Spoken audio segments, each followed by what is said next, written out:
y ya arrancar la clase. Muy buenas tardes o noches a todos ustedes. Bienvenidos una vez más a nuestro curso Identificación Espiritual, en el cual queremos ayudarles a saber no solamente qué creen, sino por qué lo creen de la Biblia.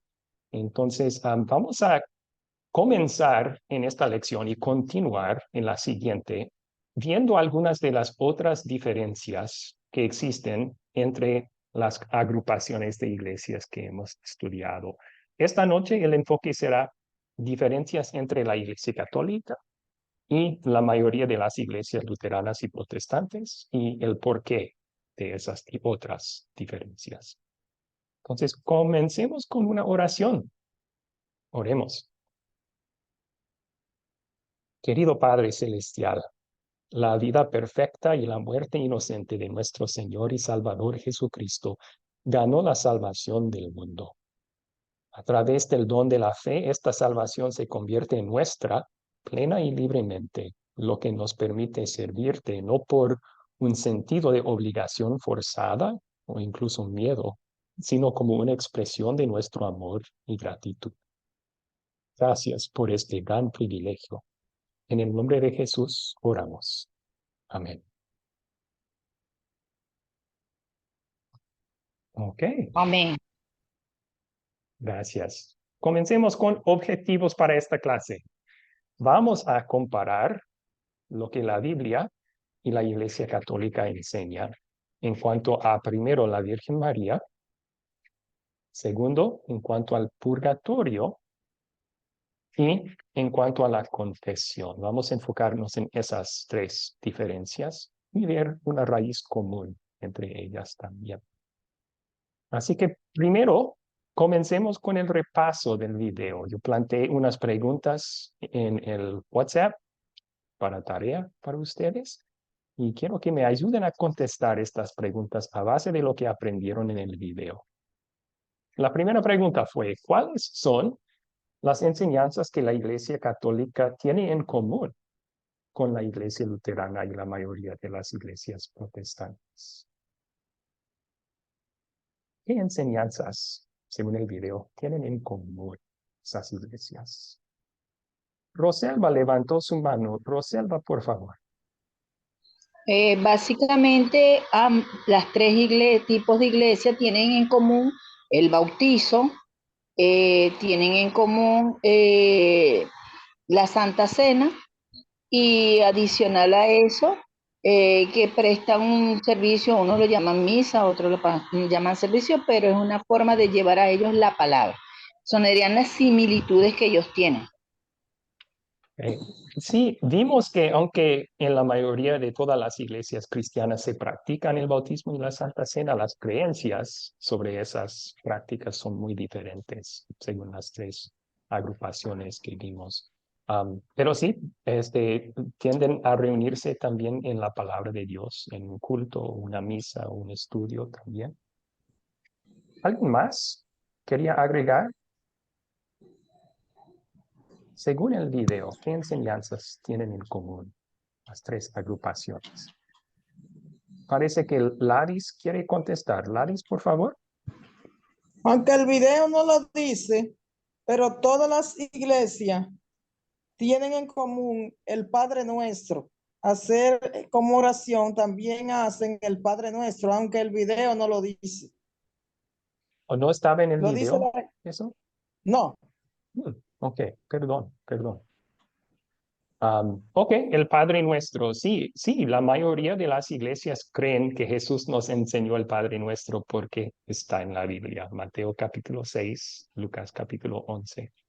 Otra vez, el uso que hacen del Padre Nuestro va a variar un poco dependiendo de las costumbres de una iglesia, pero nadie puede negar que no sea bíblica, ¿verdad? Muy bien. Entonces, si la respuesta a esta pregunta no estaba en el video, yo les pido perdón. A lo mejor está programado para estar en el video que van a hacer cuando renuevan los materiales de este curso. Pero podemos dar el siguiente resumen. Primero, tanto las iglesias católicas como las luteranas, como la mayoría de las protestantes, comparten una fe común en la enseñanza sobre la Trinidad, que Dios es tres personas, Padre, Hijo y Espíritu Santo, cada persona distinta, cada uno pleno Dios, pero no son tres dioses, es un solo Dios. Y aprenderán más sobre eso en otro curso en la academia. También creen, comparten una fe común en cuanto a la persona de Jesucristo, la mayoría de todas estas iglesias cristianas. Creen que Jesús es a la vez Dios y también se hizo ser humano para ser nuestro sustituto y salvador. También comparten que Jesús, con su vida y su muerte en nuestro lugar, ganó perdón y salvación por el mundo. O sea, la obra redentora de Jesucristo se comparte entre estas iglesias. Hay diferencias en cuanto al resultado de eso, que vamos a ver un poco más hoy en la Iglesia Católica y en algunas iglesias protestantes también. Dicen que tú tienes que agregar tus obras a lo que hizo Cristo. O sea, que su trabajo hizo posible el perdón, pero te toca a ti hacer algo más. Bueno, también las enseñanzas de los credos. No toda iglesia utiliza el credo, pero la gran mayoría de las iglesias cristianas, católicas y luteranas comparten una profesión que lo que dicen los credos es bíblico. Tanto el credo apostólico como el niceno, como el credo atanasiano. Esos credos, de hecho, se llaman los tres credos ecuménicos. La palabra ecuménico significa que está en toda parte. O sea, casi toda iglesia históricamente ha dicho sí. Esa es una fiel explicación de lo que la Biblia dice. También, como mencionó Gladys, el Padre Nuestro y los 10 mandamientos, aunque su enumeración y su significado puede variar de una iglesia a otra, por lo menos comparten una fe que esa es la voluntad de Dios para nuestras vidas. Ok. Ahora, a la siguiente pregunta, y después de terminar todas las preguntas de repaso, yo puedo tomar sus preguntas. La siguiente era, ¿cuál es la diferencia principal entre la Iglesia Católica y la Iglesia Luterana y la mayoría de las iglesias protestantes? ¿Qué aprendieron en el video sobre eso? La diferencia principal.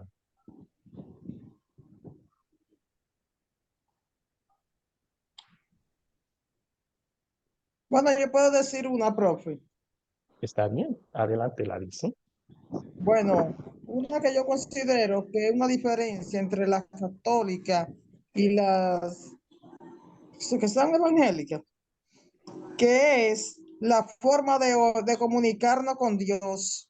La forma de comunicarnos con Dios, nosotros no buscamos otro intercesor que nada más sea Cristo, mientras las demás buscan a la Virgen, a los santos, como ellos llaman, a San Miguel, a San Luis, y nosotros los evangélicos solamente buscamos que hay un solo intercesor, así lo dice la palabra de Dios, que es Cristo Jesús. Es el único intercesor, mientras ellos le oran a diferentes santos y a la Virgen María. Nosotros no, nosotros creemos solamente el principal, Cristo. Ok, gracias. Esa es una diferencia, pero no es la principal.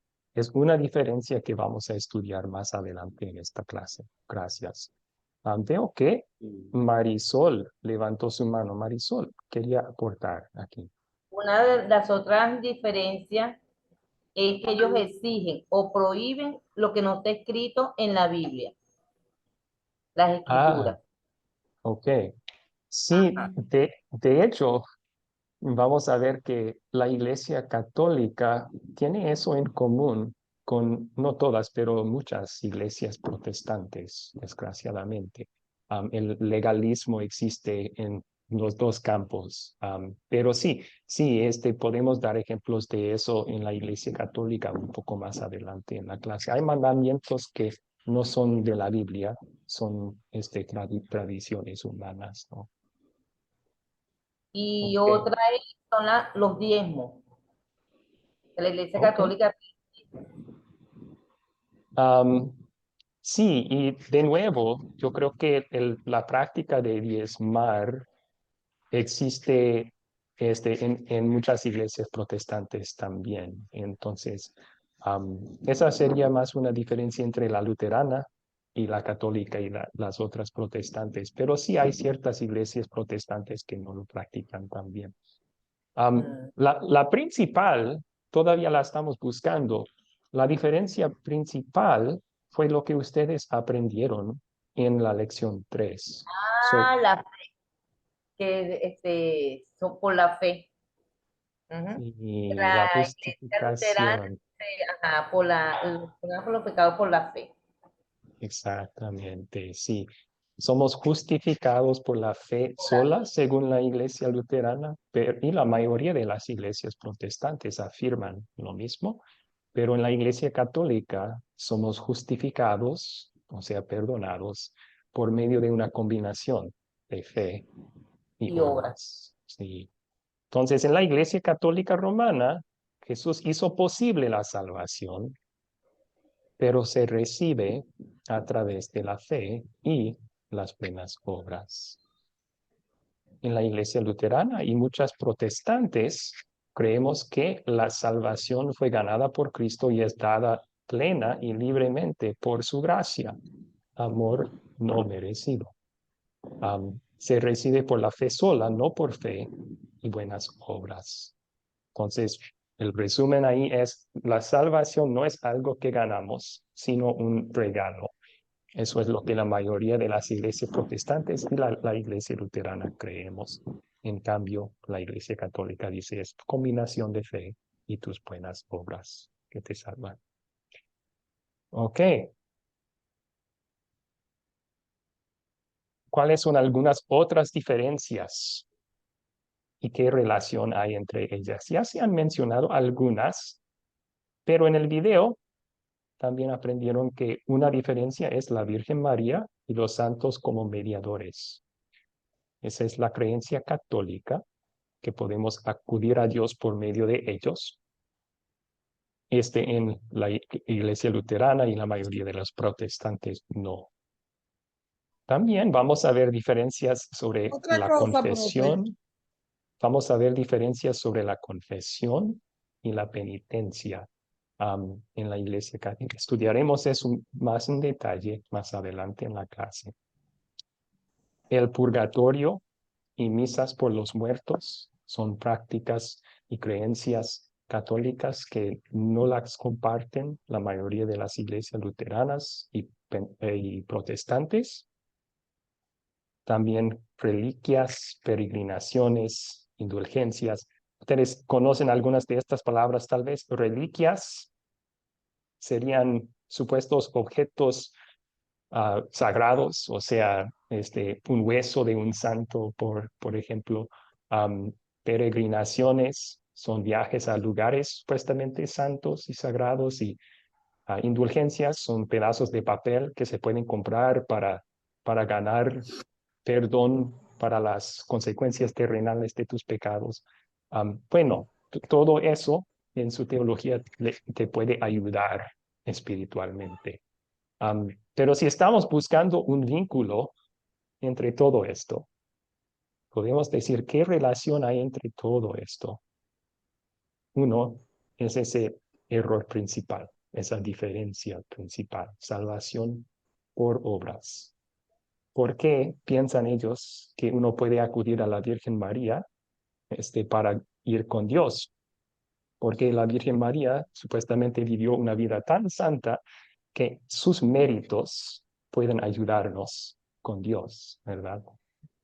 También la confesión y penitencia, vamos a ver que ellos ponen como condición del perdón obras de penitencia, o sea, salvación por obras. El purgatorio y misas por los muertos, que tú puedes hacer algo para salvar a un ser querido que está sufriendo en el salvación por obras. Objetos que puedes visitar, lugares que puedes visitar, pedazos de papel que puedes comprar, todas cosas que tú puedes hacer para mejorar tu relación con Dios. Salvación por obras. Otra cosa que tienen en común, no están en la Biblia. Si buscamos un ejemplo bíblico de alguien orando a la Virgen María, no lo encontramos. Esa no está en la Biblia, es parte de su sagrada tradición. Vimos muchos de los errores en la Iglesia Católica entraron porque empezaron a poner la palabra de hombres, su tradición, a un lado, a un par de la Biblia. A mí eso es otra cosa que todo esto tiene en común. Ok. Muy bien. Ahora, ¿cuáles son sus preguntas? ¿Cuáles son Pastor, sus preguntas? una pregunta, pastor. Yo veo que Gerardo levantó su mano. Gerardo, ¿cuál es su pregunta?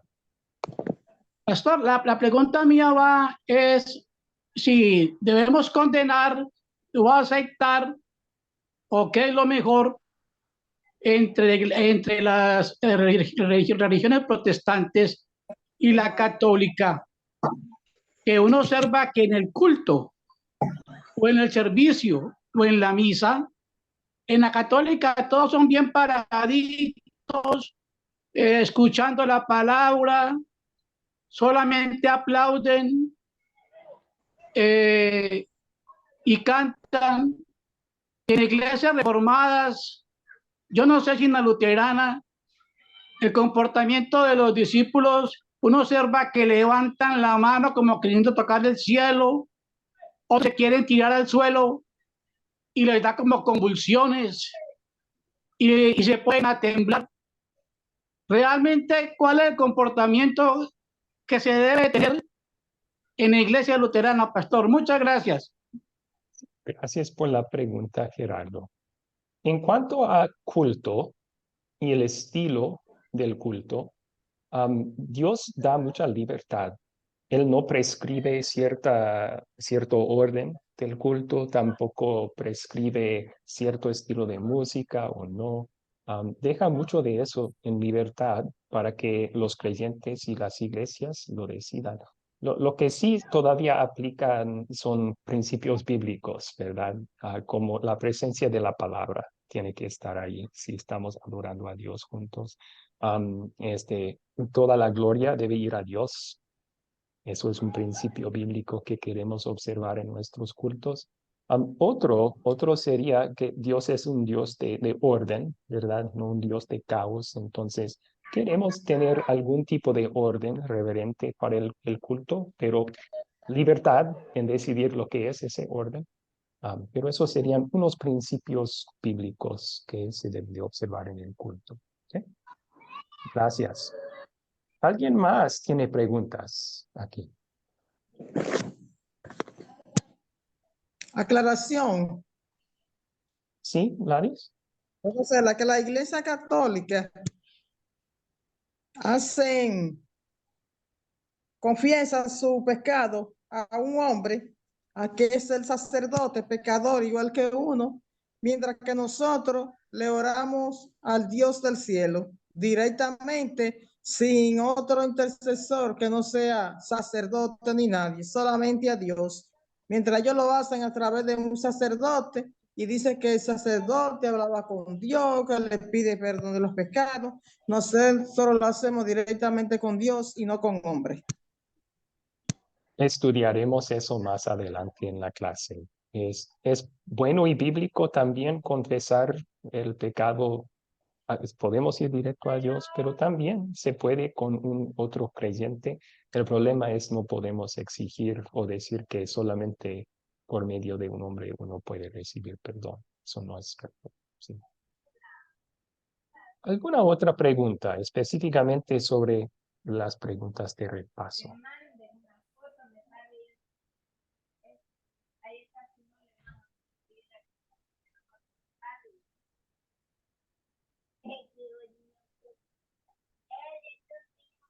Edgar levantó su mano. Por favor, Edgar. Mi pastor, discúlpeme, pues no sé si venga al tema. Ahorita lo que estaba hablando el hermano sobre los diferentes comportamientos que hay en las iglesias, Ujú, Yo he notado que en algunas iglesias cristianas hablan sobre el hablar en lenguas, ujú. pero a veces veo que cuando están haciendo su, ¿cómo lo digo yo? Como se me fue la palabra, como el discurso del pastor, como que hace el llamamiento adelante y él empieza que, bueno, la oración, que pues para que todos empiecen. Y a veces yo siento que cuando están orando, están, no sé, en el grupo, empiezan a decir ciertas palabras como si fueran en lenguas, pero es que se siente o se nota tanto que es como que lo dicen porque sí, no porque supuestamente el Espíritu Santo llega a ellos.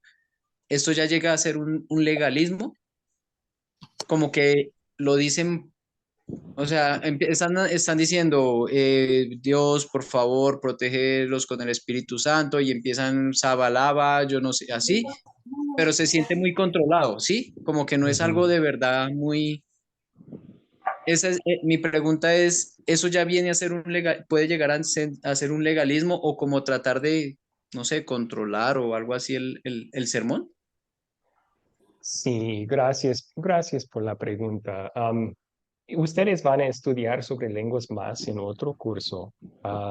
También, si usted quiere material impreso sobre eso, yo le puedo pasar después. Es un tema un poco largo para esta clase, pero directamente a su pregunta, si puede ser un legalismo, sí puede. Hay en ciertas iglesias protestantes, seguramente no todos, pero hay en ciertas iglesias protestantes la creencia que si uno no habla en lenguas, no ha alcanzado cierto nivel de espiritualidad.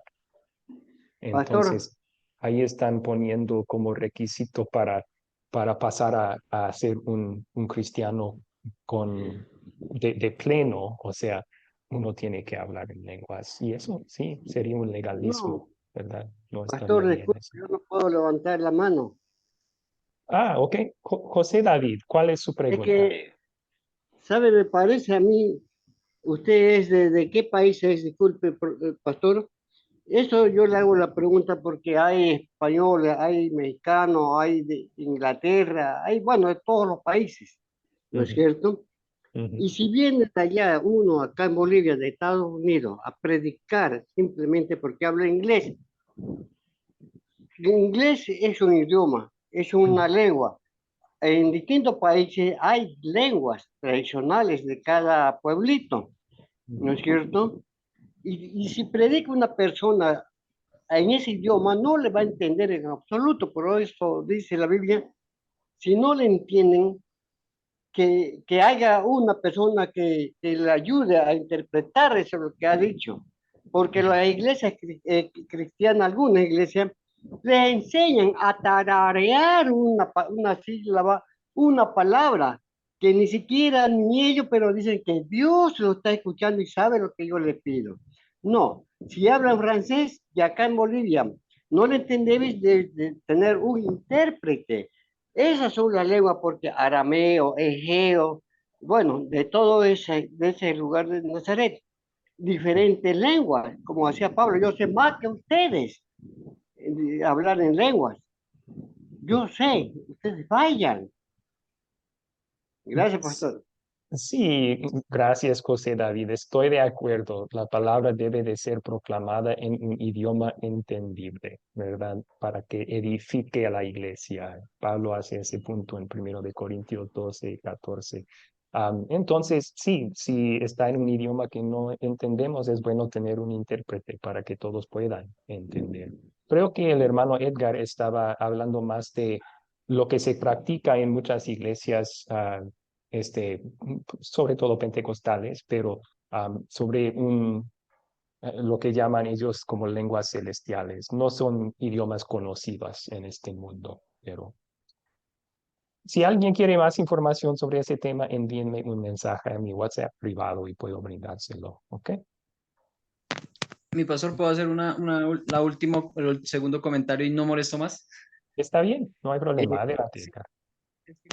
Es que a raíz de sí, lo que su merced me dice, o sea, los pentecostales y hablan sobre esto de tararear, yo lo siento más controlado, pero es que yo me pongo a analizar un poco lo que es la Biblia y en ese momento cuando hablan en lengua los apóstoles, yo creo que es más, se puede llegar a referir más a que Dios con el Espíritu Santo les enseñó un lenguaje para poder esparcir su palabra, porque ahí fue cuando los envió al mundo a ser más discípulos. Yo lo tomo por esa interpretación. Disculpen de pronto si me estoy saliendo del, pero pues quisiera de pronto que Sí, poder tener claro.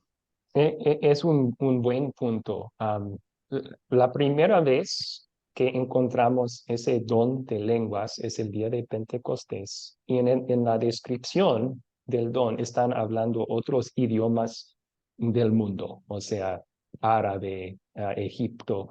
Entonces, sí, eran idiomas conocidos y ellos no los conocían antes, pero fue un don milagroso que el Espíritu Santo les dio para que la gente ahí les entendiera. Entonces, cada otra vez que vemos ese don en la Biblia, nunca hay una descripción de lo que están hablando, pero podemos concluir si el Espíritu Santo lo describió en Hechos 2, la primera instancia, como idiomas entendibles, entonces debe de ser igual en las otras instancias también. Pero sí, sí, en el material que tengo hay una explicación de eso. Entonces, si quieren más información, se lo paso. Ok, vamos a continuar con nuestra clase. Vamos a enfocarnos en tres diferencias: la Virgen, el purgatorio y también la confesión. Y evaluar lo que dice la Biblia primero, y luego comparar eso con lo que dice la Iglesia Católica en su catecismo, sus enseñanzas oficiales. Entonces, primero, la Virgen María según la Biblia. Tenemos bastante información sobre ella en Lucas, capítulo 1, versículos 26 al 56. Y no tenemos tiempo hoy para leer toda esa sección. Ustedes pueden en sus casas después de la clase. Pero ¿qué se nos dice sobre la Virgen en esa sección? Hay ciertas cosas que podemos decir. Primero, la Biblia dice, el ángel Gabriel anunciando el nacimiento de Jesús, le dice que ella halló gracia delante de Dios. Esa palabra gracia, ¿alguien recuerda el significado? ¿Qué significa gracia? Favor inmerecido, profesor. Un excelente, Jair Sarmiento. Gracias. El favor inmerecido de Dios o un favor inmerecido de Dios. Entonces, cuando dice a Gabriel que ella halló gracia delante de Dios, no estaba diciendo que ella era más buena, más santa que todos los demás, por eso Dios la escogió para ser madre del Salvador. Estaba diciendo que ella no merecía el favor de ser la madre del Salvador, pero en su amor Dios se la concedió a ella. Entonces, un favor no merecido. No era ella más santa o especial que todos los demás. Sí era una creyente y la Biblia registra ejemplos de su fe. Una de ellas está en el mismo capítulo 1, después de escuchar que ella, siendo virgen,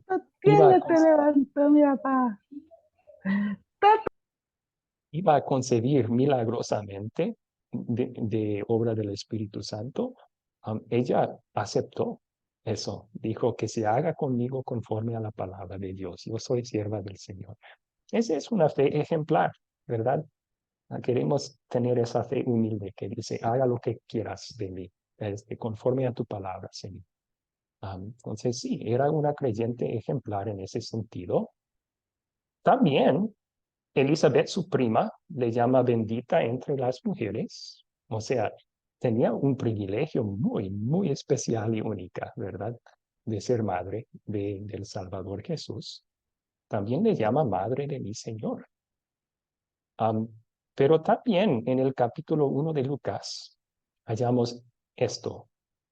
María, en su canción, agradeciendo y alabando a Dios por el favor no merecido de ser madre del Salvador, le llama a Dios su Salvador.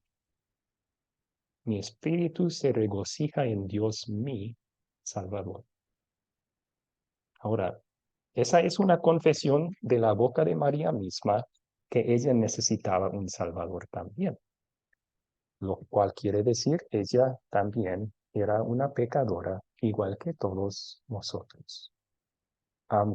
También dice la Biblia, porque hay un solo Dios y un solo mediador entre Dios y los hombres, Jesucristo hombre, el cual se dio a sí mismo en rescate por todos.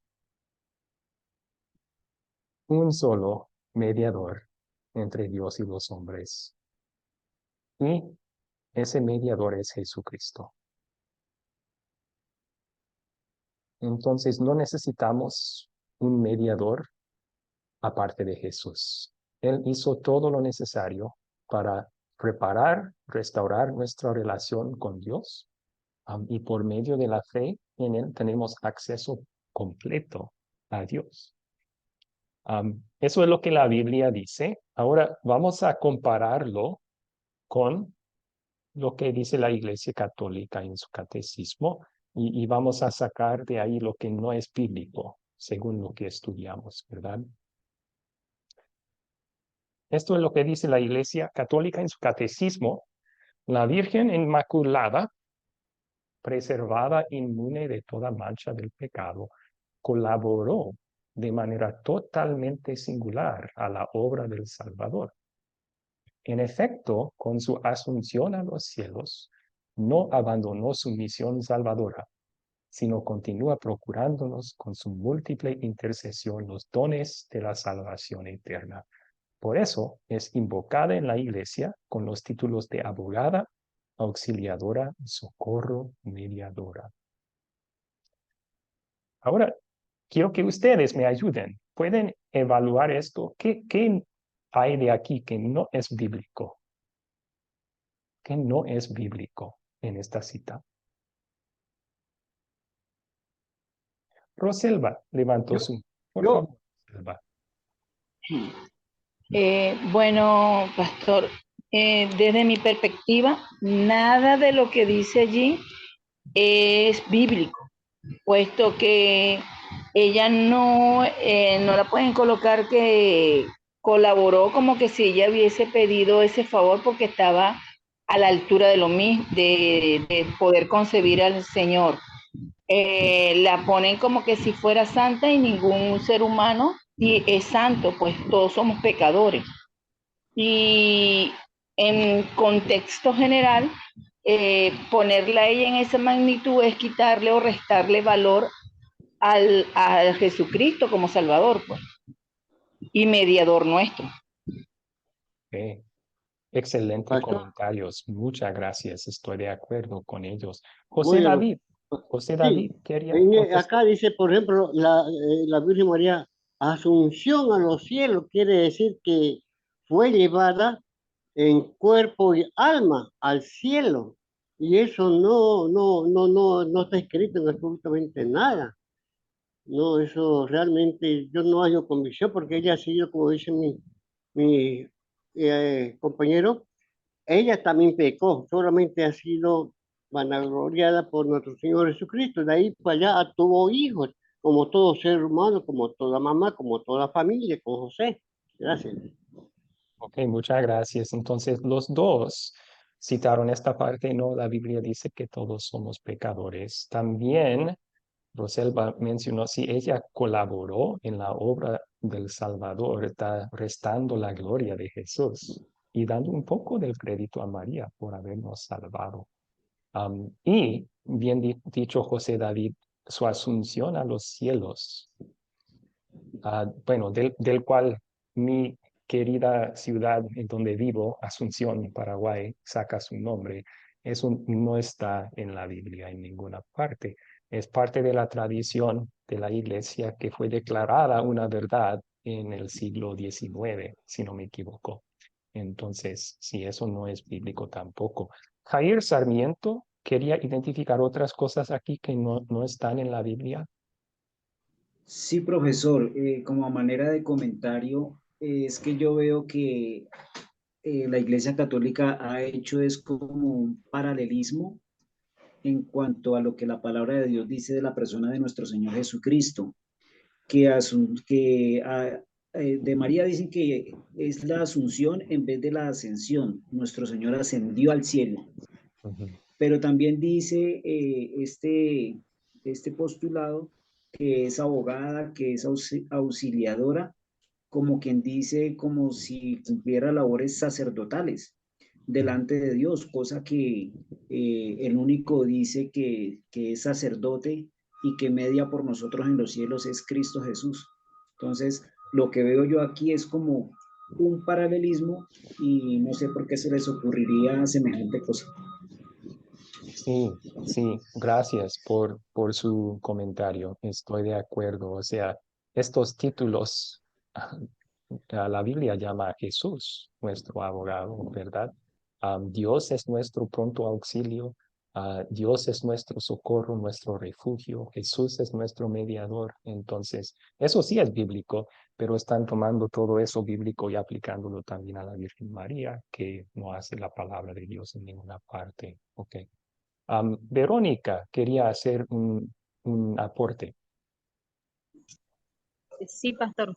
En realidad ya mis compañeros citaron algunas diferencias con las cuales yo coincido y usted lo ha corroborado, ¿no? Con lo que es la inmunidad de toda mancha de pecado, toda vez que ella es nacida también de una persona terrenal, ¿no? Y bueno, que en ninguna parte de la Biblia dice que ella ascendió al cielo, ¿no? Y que tampoco va a ser la intercesora, el único intercesor es Jesucristo. Coincido con eso. Sin embargo, creo yo, no sé, prudente mencionar que a raíz de toda esa diferencia de tanto la Iglesia Católica como las iglesias protestantes, incluyendo la luterana, habemos muchas personas que malinterpretamos esta diferencia y hablamos mal de la Virgen. Si bien ella no es intercesora, ¿ya? Y tampoco estuvo a la par en la obra de Jesucristo, porque eso fue único e inigualable. Sin embargo, eso no debería, pero ha dado lugar a que se la nombre a ella como cualquier cosa, se la insulte, y no debemos olvidar de que fue la madre de un ser demasiado importante para nosotros los cristianos, ¿no? Deberíamos considerar un respeto, así como nosotros también exigimos un respeto a nuestra madre, nosotros que somos pecadores, y cuanto más aún a la madre de Cristo, ¿no? Yo creo que no debería confundirse ninguna de las dos situaciones. No es intercesora, pero tampoco se le debe menospreciar de tal manera. Sí, estoy muy de acuerdo. No queremos menospreciar a ningún otro personaje bíblico, mucho menos a ella. Y la misma Biblia en Lucas 1 dice que es bendita entre todas las mujeres, ¿verdad? Eso significa que tuvo un papel especial en el plan de salvación de Dios, siendo la madre de nuestro Salvador. Podemos sí, seguir su ejemplo de fe, hablar bien de ella, pero en cuanto a orar a ella o alabarle a ella, oración y alabanza debe de ser hacia Dios, no a otra persona, ¿verdad? Pastor, Gracias. con, Ok, con Gerardo, vamos a tomar dos preguntas más y luego tenemos... con Gerardo, Primero, voy a contestar la pregunta de Gerardo. ¿Cuál es su pregunta, Gerardo?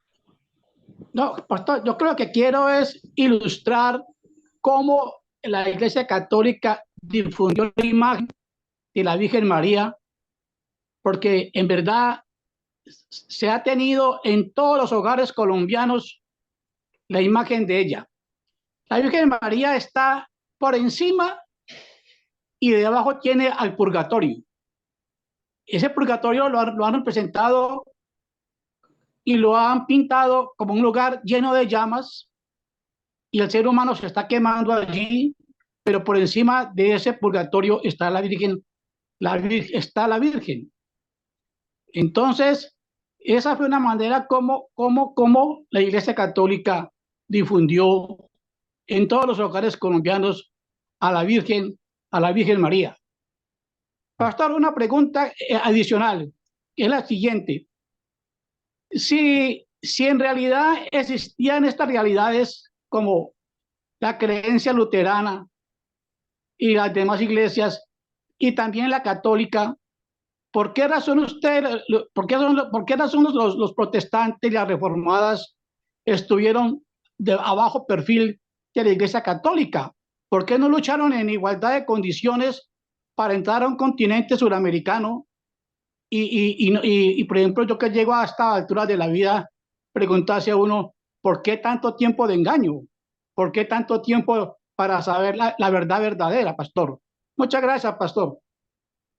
Y bueno, para contestar esa pregunta, creo que requiere más tiempo que tenemos en esta clase, pero tiene que ver con la historia de Latinoamérica. Fue descubierto, perdón, fue la mayoría de las ciudades y los países fueron fundados por el Imperio Español, ¿verdad? Y España históricamente era un país muy, muy católico. Entonces, a base de eso se promulgó el catolicismo en toda América Latina. Sí, desde la Reforma ha habido intentos de entrar con tanto el luteranismo como el protestantismo en Latinoamérica.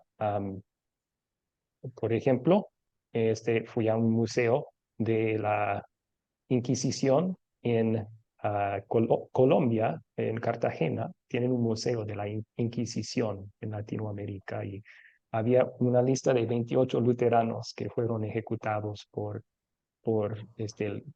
Colombia, bueno, bajo este, el mandato de la Iglesia Católica en la Inquisición, ¿verdad? Entonces, siempre ha habido intentos de entrar, pero no siempre eran exitosos por persecución y otros temas. Sí.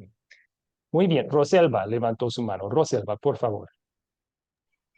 Más que una pregunta, es una aclaratoria a mis dos hermanos. Primero, con respecto a la Virgen, nadie le está faltando el respeto ni se lo pretende faltar. Simplemente que se tiene que ver como está establecido en la Biblia, como un ser humano normal que tuvo un propósito en la obra del Señor. Simple y llanamente eso, cumple un propósito. Imagínense si así también exaltáramos a cada uno de los apóstoles que también tuvo un punto de relevancia en la historia del Evangelio. Entonces estuviéramos haciendo los mismos errores. Adicional a eso, debemos recordar que los católicos siempre han hecho sus propias leyes. De hecho, por eso también hago la acotación porque tiene que ver con la pregunta que hizo el otro hermano. Eso viene desde que en Roma se quiso crear el primer obispo. Él quería tener el poder absoluto y cuando se creó el Vaticano, ellos para no perder poder crearon una serie de leyes que eran a favor de ellos y no se permitía a nadie tener el acceso a la Biblia como se tiene ahora. Entonces, ¿qué pasa? El que buscaba la manera de hablar diferente era sometido a juicio por la Inquisición y perdía la vida. Entonces, por eso ellos se perpetuaron tanto en el tiempo. Pero como todo, tiene un propósito para la obra del Señor. Sí, sí, gracias. Yo creo que el punto del comentario de la otra compañera era, yo también he escuchado, hay videos de YouTube donde hasta hablan mal de la Virgen María en sus intentos de corregir el error de la Iglesia Católica. Y yo decía, estamos de acuerdo que como cristianos no debemos hablar mal de ella, pero sí, sus puntos son correctos, ¿verdad? Ella era un ser humano normal, una creyente en el plan de Dios que él utilizó para traer al Salvador al mundo. Entonces sí está bien recordar la gracia de Dios a ella, a mí dar gracias a Dios por cómo la usó en el plan de la salvación. Eso sí está bien. Muy bien, entonces, ¿qué haré antibíblico en esta cita? Bueno, preservada de toda mancha de pecado. La Biblia dice, todos han pecado. La única excepción siendo Cristo, no da otra excepción, ¿verdad? Colaboró como corredentora, o sea que ella contribuyó a nuestra salvación. La Biblia dice, y en ningún otro menos Jesús hay salvación, porque no hay otro nombre bajo el cielo dado a los hombres en que podemos ser salvos. La Biblia atribuye todo el crédito para la obra salvadora a Cristo, nuestro Salvador. Por último, es invocada como mediadora. De nuevo, primero de Timoteo 2. Hay un solo mediador, Jesucristo hombre. Entonces, mucho que no está en la Biblia en esa cita, pero llegó a ser parte de su doctrina por la sagrada tradición de la iglesia. Muy bien, entonces vamos a pasar al siguiente, el purgatorio. Primero vamos a estudiar qué dice la Biblia sobre qué sucede con un creyente al morir. Y luego vamos a ver qué dice la Iglesia Católica sobre eso. ¿Alguien puede ponerse de voluntario para leer Lucas 23, 39 al 43? Yo, profesor. Por favor. Ahí Adelante. dice la palabra del Señor. Uno de los malhechores que estaban allí colgados los insultaba y le decía: si tú eres el Cristo, sálvate a ti mismo y sálvanos a nosotros. Pero el otro lo reprendió y le dijo: ni siquiera ahora que sufres la misma condena temes a Dios. Lo que nosotros ahora padecemos es justo, porque estamos recibiendo lo que merecían nuestros hechos, pero este no cometió ningún crimen. Y a Jesús le dijo: acuérdate de mí cuando llegues a tu reino. Jesús le dijo: de cierto te digo que hoy estarás conmigo en el paraíso. Ok, muchas gracias. Bueno, entonces, no hay mucha información que la Biblia nos da sobre estos malhechores que estaban colgados uno a cada lado de Jesús en sus propias cruces también. Lo que sí sabemos es que hicieron algo que merecía la pena de muerte en el Imperio Romano. Entonces eran criminales y no criminales pequeños. O sea, no mataban a cualquier en ese entonces. Eran criminales y él mismo confiesa: nosotros padecemos lo que es justo. O sea, estamos recibiendo el castigo que merecemos por nuestros pecados. Pero en gracia, Dios en los últimos momentos de su vida le dio fe en Cristo como Salvador. Y vemos esa fe en las palabras: este no cometió ningún crimen. Él reconoció que era perfecto, Jesús. También acuérdate de mí cuando llegues a tu reino. Piénsenlo. Jesús iba a morir ese día en la cruz. Si este señor pensó que era un hombre cualquier, ¿cómo va a llegar a su reino después? Está creyendo que este es el Salvador prometido. Y eso por obra del Espíritu Santo en su corazón. Si hubiera alguien que tenía que pagar más por sus pecados después de la muerte, sería este, ¿verdad? Toda una vida de crimen posiblemente, y en su último momento llega a creer en Jesús como Salvador. Pero ¿qué es lo que le dice Jesús? No le dice: nos veremos en unos 1000 años después de que te hayas purificado en el purgatorio. Él le dice: de cierto te digo que hoy estarás conmigo en el paraíso. Ese mismo día, Jesús y el malhechor murieron y sus almas se encontraron juntos en el paraíso, en el cielo. Y eso es lo que la Biblia enseña sobre todo ser humano. Cuando un creyente muere, su alma se separa de su cuerpo y el alma va al cielo. Eclesiastes 12:7 habla de eso. Pablo en Filipenses refiere a lo mismo. Él habla de su muerte como un partir y estar con Cristo, que es mucho mejor, él dice. Entonces, un partir y estar con Cristo.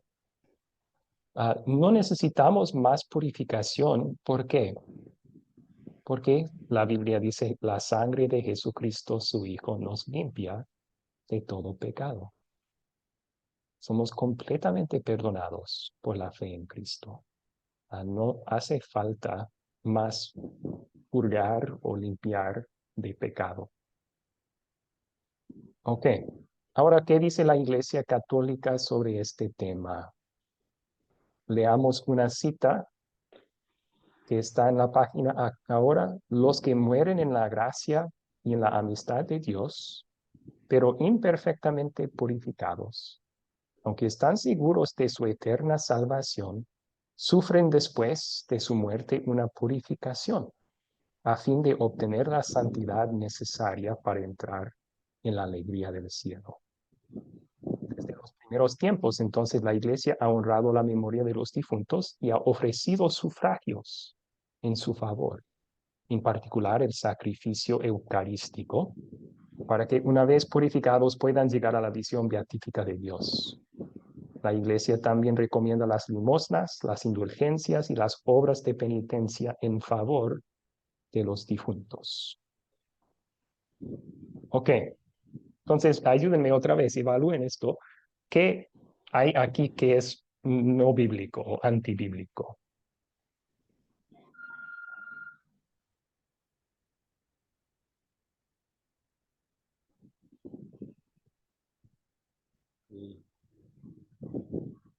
Roselva levantó su mano, por favor. Bueno, desde la perspectiva general, todo carece de basamento bíblico. No está en la Biblia.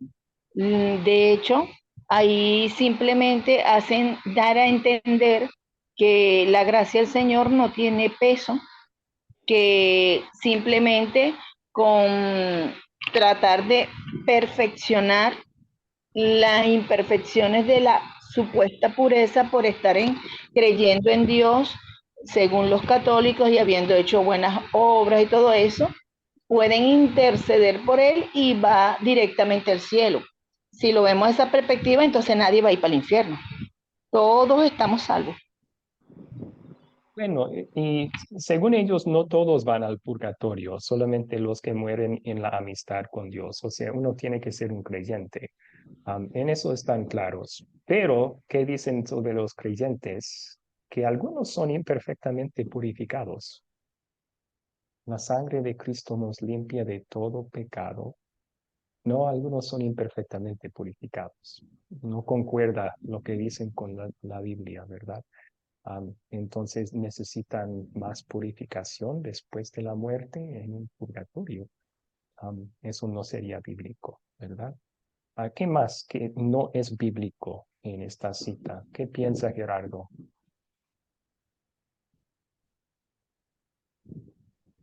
¿Puede abrir su micrófono, Gerardo? Yo lo que quiero aquí es ilustrar o aportar.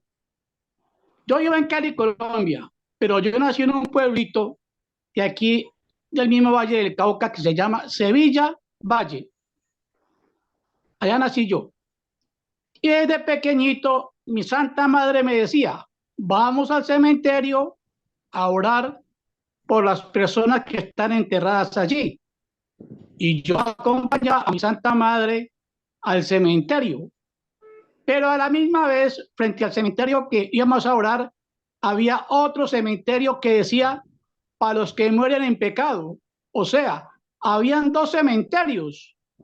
Uno, para los que habían muerto en pecado, los enterraban allá y que no eran católicos. Y los otros, donde yo iba a orar con mi mamá, en ese santo cementerio, era el cementerio de los católicos.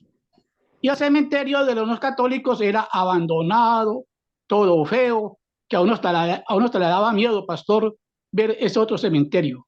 Muchas gracias, quería ilustrar eso, pastor. Si usted tiene palabras para escribir eso, con mucho gusto lo escucho, pastor. Gracias. Lo que usted menciona haciendo oraciones por los difuntos es mencionado aquí, ¿verdad? Ha ofrecido sufragios en favor de los muertos. También personas pueden, la iglesia recomienda hacer limosnas, comprar indulgencias, hacer obras de penitencia en favor de los difuntos. Eso sería otra cosa que no es bíblica. Dios nunca nos llama a orar por un muerto en su palabra. Más bien la palabra indica que al hombre le toca morir una sola vez y luego el juicio. O sea, no puede cambiar uno su estado espiritual después de morir. Entonces, eso sería otra cosa no bíblica en esta cita. Muchas gracias. Jair levantó su mano. ¿Algo más que no es bíblico en esta cita? Sí, profesor. Uno mirando este postulado que tiene la teología romana, se da uno de cuenta de que aún después de la muerte, la salvación se alcanza es por obras. Es decir, el hecho de que esté en ese estado de purgatorio, según lo que enseñan ellos, es que debe seguir ese proceso de hacer obras hasta que quede totalmente purificado en un día en la eternidad, para ahí sí ser merecedor del cielo. Pero la palabra de Dios nos enseña que la justificación, tanto objetiva para toda la humanidad como la subjetiva para cada individuo, es únicamente mientras tenemos vida. Después de muertos ya no podemos hacer nada.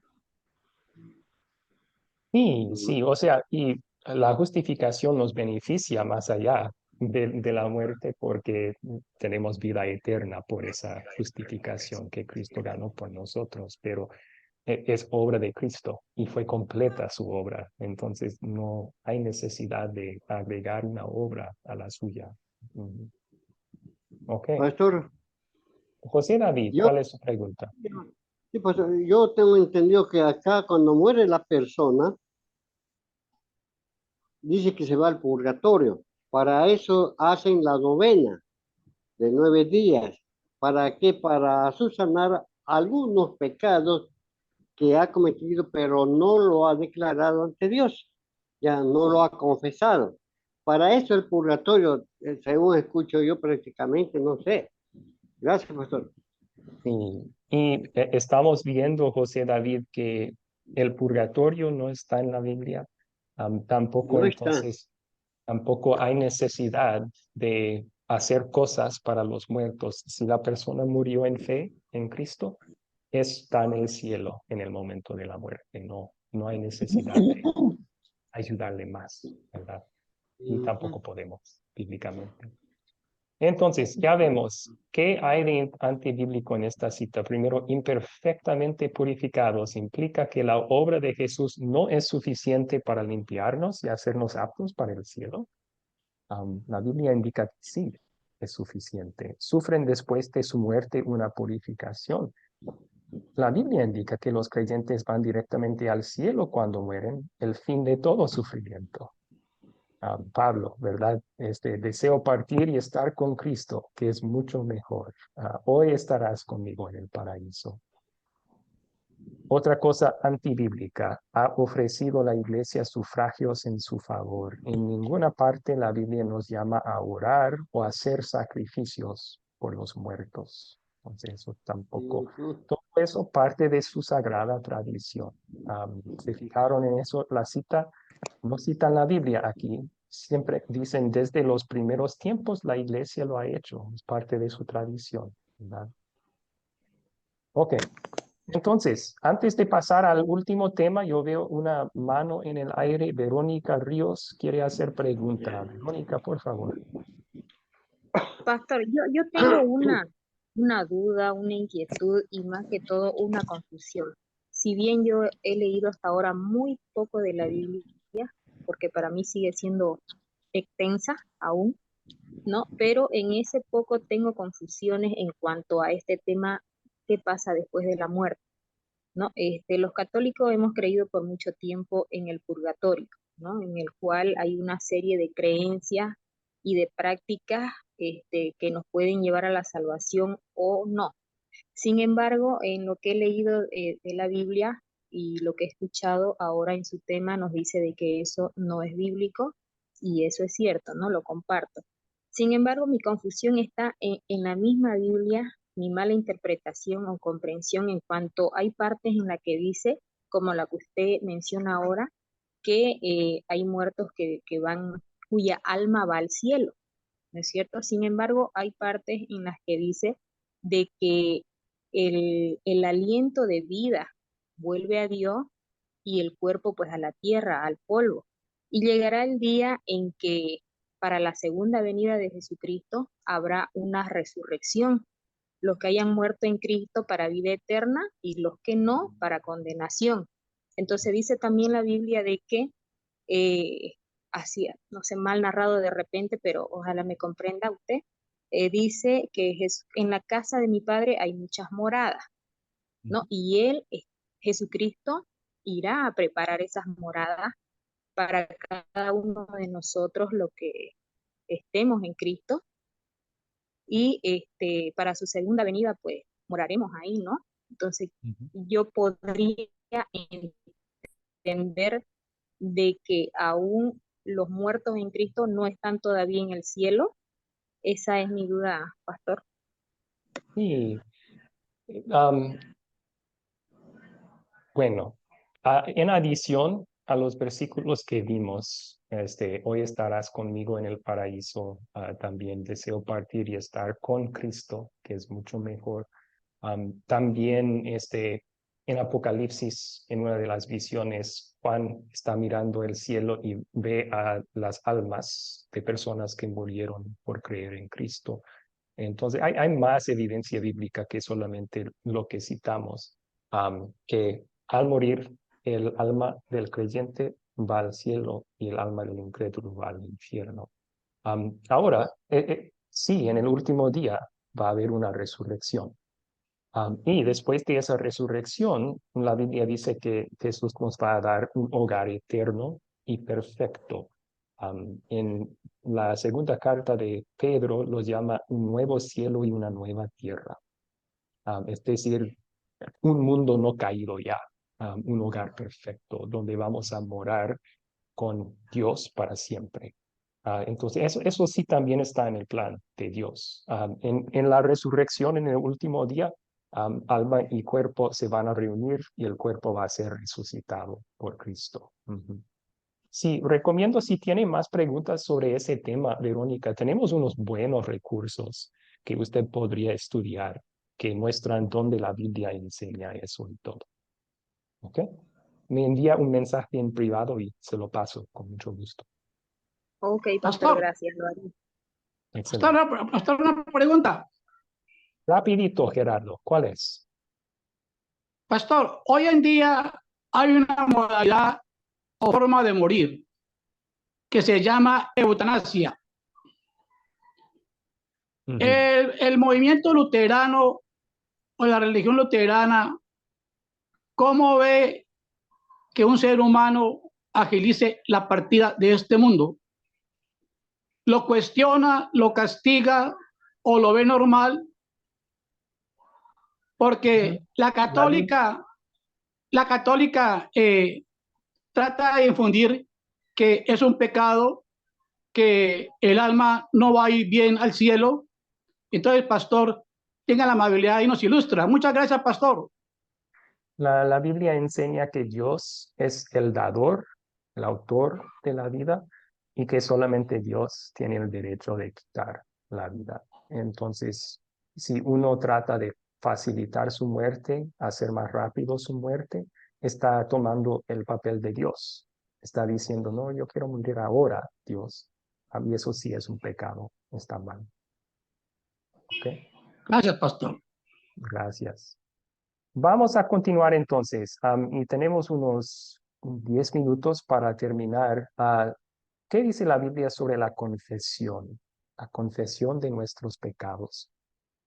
La Biblia da ejemplos de tanto en los salmos de personas confesando sus pecados a Dios.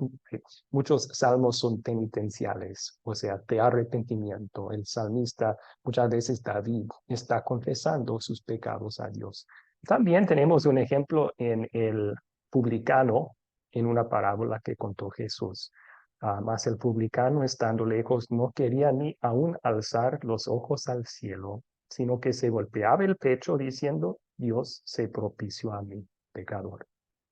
Y dice Jesús, él se fue acaso justificado, o sea, perdonado por Dios. Entonces hay mucha evidencia bíblica que es bueno confesar nuestros pecados a Dios. También hay ciertos versículos bíblicos donde dice que está bien también confesar tus pecados con un hermano en la fe. Santiago en capítulo 5, 17 dice, confiesen sus pecados unos a otros y oren los unos por nosotros. Así que si me pesa un pecado, yo puedo ir con otro creyente, con el pastor, con quien sea, un creyente en Jesús, confesar ese pecado. El otro creyente tiene el privilegio de compartir las buenas noticias conmigo. Tu pecado es perdonado. ¿Cómo puede decir eso? Porque Dios lo dice en su palabra. Si confesamos nuestros pecados, Él, Dios, es fiel y justo para perdonar nuestros pecados, limpiarnos de toda maldad. Entonces, cuando uno con corazón arrepentido confiesa sus pecados a Dios o a otro ser humano, esa persona recibe perdón de Dios. Y el perdón es pleno, ¿verdad? Completo, limpiarnos de toda maldad. Eso lo hace Dios por causa de Cristo, ¿verdad? Él ganó nuestro perdón en la cruz. Pero Dios nos perdona por causa de Él. Es justo y fiel para hacerlo. Ahora, la Biblia sí habla también de las obras después de recibir el perdón. Que el resultado de Dios perdonarme de mi pecado me produce en mí una gratitud y un amor por Dios que se va a notar en mi forma de vivir después. Voy a tratar de no cometer el mismo pecado otra vez. La Biblia habla de estos frutos de arrepentimiento, frutos de arrepentimiento. Esos son los frutos o resultados de arrepentirse y ser perdonado, pero no es la causa del perdón, es el resultado del perdón. Eso es lo que la Biblia dice sobre el tema. ¿Qué dice la Iglesia Católica? Confesión de los pecados hecho al sacerdote. Tiene que ser con el sacerdote en su teología, porque solamente el Papa, siendo el vicario de Cristo en la tierra, tiene acceso al tesoro de méritos, es decir, el perdón.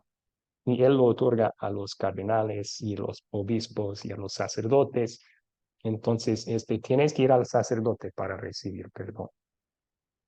Liberado del pecado, el pecador debe hacer algo más para reparar sus pecados.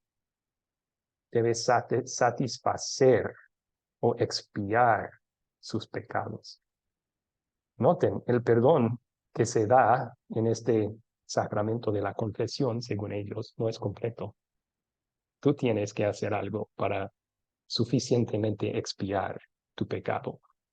O sea, el perdón se condiciona en mis obras.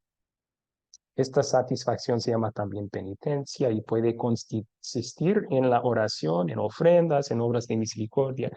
Dan una lista de muchas buenas obras que tú puedes hacer para ayudar a expiar tus pecados. Creo que hemos visto suficiente evidencia bíblica para ver que esto simplemente va en contra de lo que la palabra de Dios dice. Tenemos completo acceso a Dios el Padre por medio de Jesucristo. No necesitamos ir al sacerdote. Podemos ir directo a Dios en confesión y recibir así perdón. Tampoco debemos hacer algo más que Cristo ya hizo para ayudar a expiar nuestros pecados. Eso le quita la honra y la gloria de Jesús y hace que su trabajo fuera insuficiente para nuestra salvación, cuando la Biblia dice que es completamente suficiente. Su sangre nos limpia de todo pecado. Entonces, ese es otro error en su enseñanza sobre la confesión. Ok, dicho todo eso, ¿cuáles preguntas tienen? Y luego vamos a dar un breve resumen de todo lo que hemos visto para concluir. ¿Cuáles preguntas tienen? Pastor, una pregunta con Gerardo. Adelante. Pastor, yo terminé con éxito el curso de Sacramentos y Oración que dictó el pastor Luis Acosta y me gustó mucho. Y quiero decirle que él me hace a mí caer en cuenta y realmente es así. Cuando uno se confiesa ante un sacerdote por sus pecados, él le manifiesta a uno: como penitencia debes de rezar 5 Padre Nuestros. Entonces el pastor Luis Acosta decía: ¿cómo es posible que el Padre Nuestro, que es tan santo esa oración, que es tan divina, un sacerdote la ponga como un acto penitencial? la ponga a expiar un pecado cuando de por sí esa oración es tan divina y tan celestial. Pastor, muchas gracias. Si puede comentar algo, agradezco mucho, pastor. El Padre Nuestro lo consideran una buena obra recitarla nomás. Entonces eso conduce a la vana repetición de esas palabras como si fuera agradable a Dios y obviamente no lo es. Esta gente me honra con sus labios, pero su corazón está lejos de mí, dice Jesús. Y eso no es agradable a Dios. Entonces, sí, es triste, pero esa es una de las obras de penitencia que ponen como si pudiéramos ayudar a ganar nuestro perdón con eso. ¿Quién más tiene preguntas aquí?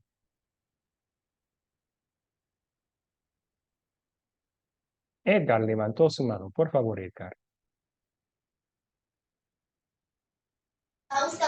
Me va a hacer una consulta con respecto a lo primero que su merced habló desde el principio, sobre los credos, los tres credos que maneja el catolicismo, luteranos y protestantes. Sí. ¿Esos credos están en la Biblia? Es que yo no los he encontrado. Sí, gracias. No, ellos son resúmenes de la enseñanza bíblica, resúmenes de lo que dice la Biblia. Sí.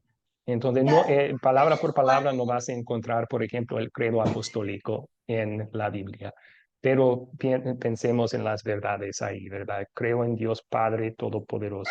Ok, sí, la Biblia dice que Dios es todopoderoso, creador del cielo y de la tierra, ¿sí? La Biblia dice que Él creó el cielo y la tierra.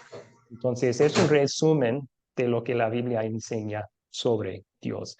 Y históricamente la gran mayoría de las iglesias cristianas, tanto católicas como luteranas como protestantes, han profesado su acuerdo con esos credos. O sea, es como una enseñanza de oración, pues como muy universal, ¿no? Es algo parecido, pero Sí, ya creada por el hombre, ya como unificada por el mismo hombre, no como el Padre Nuestro que nos enseñó Dios, como la forma en la que nos enseñó a orar para Él, ¿sí? Sí, o sea, no es una oración. Nadie ora un credo, porque orar es Eso, hablar con Dios, pero sí, un perdón, credo es como un rezo, no tanto ¿podría rezo ser? tampoco. Sería una confesión de fe. O Ah, sea, ok, ¿qué está perfecto. diciendo ahí? Creo yo en esto. Entonces está uno profesando su fe en lo que la Biblia Sí, dice. señor. Muchas gracias, mi pastor, muchas gracias. Gracias a usted por sus buenas preguntas. Verónica, por favor, levantó su mano, Verónica. Sí, pastor. Con relación a las similitudes y diferencias de la Iglesia Católica con la luterana y protestante, y con este tema en particular de la autoridad del sacerdote, no sé si corresponde a este tema o no el tocar el tema del Papa, ¿no? Con lo que la Iglesia Católica eh, tiene la creencia de que sobre Pedro se edificó la Iglesia y él es el primer papa y los siguientes son sus sucesores. Entonces esa es la autoridad que se le da porque fue instituido directamente por Jesucristo. No hemos tocado ese tema sobre eso. Sí lo tocamos. Creo que lo tocamos en la primera o la segunda clase. Pero les puedo recordar de un resumen de eso. Su creencia que el Papa, primero Pedro fue el Papa y luego hay una sucesión de papas después. Sobre todo está en Mateo capítulo 16, donde Cristo dice, tú eres Pedro y sobre esta roca voy a construir mi iglesia. Y ellos lo interpretan como Pedro es la roca. En esa clase comparamos con otros versículos bíblicos y ningún versículo llama a Pedro la roca o el fundamento de la iglesia. Hay muchos versículos que hablan de Jesús como el fundamento de la iglesia. Entonces, en Mateo 16, cuando él dice, tú eres Pedro y sobre esta roca voy a construir mi iglesia, está hablando de la confesión de fe que Pedro acaba de dar. Tú eres el Cristo, el Hijo del Dios viviente. Entonces, esa verdad que Cristo es el Salvador prometido es la roca sobre la cual se construye la iglesia. Y esa es la creencia luterana y también de la gran mayoría de las iglesias protestantes. Por eso no tienen ni tenemos un papa. Ok, gracias, pastor. Sí, sí. Gracias por recordarnos de eso. Vamos a dar un resumen entonces y luego podemos terminar con una oración. Hablamos de la Virgen María. La Iglesia Católica enseña que María era santa, ayudó a Jesús a realizar su obra salvadora y todavía nos ayuda desde el cielo como nuestra mediadora. Iglesias luteranas y protestantes, conforme a lo que dice la Biblia, creemos que María fue una pecadora salvada por la fe en Jesús, igual que nosotros. Aunque fue un gran ejemplo de fe, ella no ayudó ni puede ayudar a salvarnos. Cristo es el único mediador que necesitamos. En cuanto al purgatorio, la Iglesia Católica enseña que al morir, las almas imperfectamente purificadas pasan por un sufrimiento que las limpia del pecado y las hace aptas para el cielo. ¿Podemos ayudar a estas almas con nuestras obras en su nombre? Conforme a lo bíblico, las iglesias luteranas y la mayoría de las protestantes enseñan que la obra de Cristo nos limpia de todo pecado. Cuando morimos, nuestras almas van directamente al cielo. Sobre la confesión, la Iglesia Católica enseña que la confesión debe hacerse con un sacerdote, quien asignará obras de penitencia para que podamos expiar nuestros pecados. Iglesias luteranas y protestantes enseñan que podemos confesar nuestros pecados a Dios o a otros creyentes. Cuando lo hacemos, recibimos un perdón total y gratuito de parte de Dios por medio de la fe. En agradecimiento, entonces, nos esforzaremos por hacer buenas obras como fruto de la fe. Bien, con eso concluimos entonces. Vamos a orar y luego yo me puedo quedar unos minutos después por si alguien tenga pregunta. Oremos. Señor Jesucristo, te damos gracias que tu obra salvadora era tan perfecta que no hace falta que nosotros te ayudemos ni agreguemos alguna obra a la tuya. Ayúdanos a confiar en eso y ayúdanos a compartir la paz que eso nos da. La paz de saber que cuando confesamos nuestros pecados a Dios el Padre, recibimos pleno perdón por causa tuya. También la paz de saber que al morir vamos a pasar directamente a las glorias del cielo y estar contigo allí.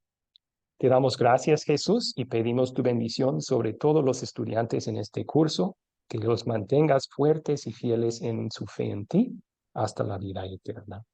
Amén. Amén. Amén. Feliz noche. Amén. Gracias. Feliz noche. Gracias, pastor. Sí. Todos. Hasta luego, pastor. Buenas noches. Hasta la próxima. Arrivederci. Ay. Hasta luego. Hasta la próxima. Que tenga buena noche. Chao, pastor. Igualmente. Que tenga buena noche. Chao, Jair.